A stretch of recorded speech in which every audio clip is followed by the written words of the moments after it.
I would go back to the idea that teaching is a skill, a very sophisticated skill, that it requires professional training, and that the professional training includes things like relevant background in things about child development, motivation,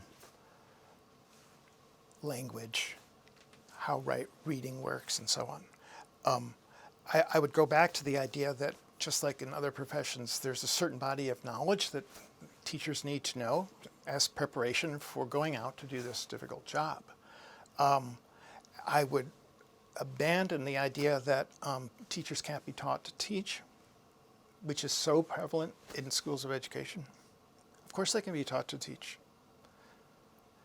And then they'll refine that when they get to the classroom. Right now, what I hear from teachers is about how irrelevant most of their preparation was and how lost they felt when they got there. It's not just anecdote. Of course, there are studies that show this. So I would go back to the idea that let's respect the profession and let's introduce a curriculum that actually includes the relevant sorts of stuff. It would include some of the things teachers are already being exposed to, like, for example, the fact that the kids in their classrooms may come from a wide variety of backgrounds, have life experiences that are quite different from the teacher's own, that are going to influence how that kid functions in school. That stuff is essential too. It's just not sufficient. So I would just make it teacher training, teacher education, a serious enterprise like other kinds of professional training.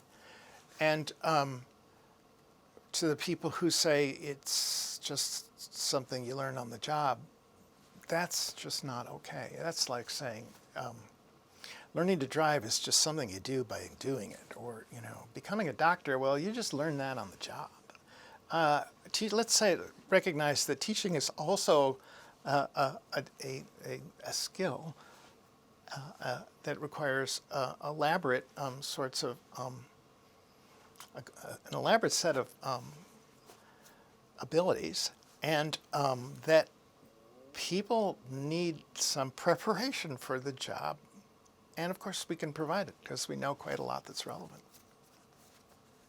Okay. That's something we could do. That's something we could do tomorrow.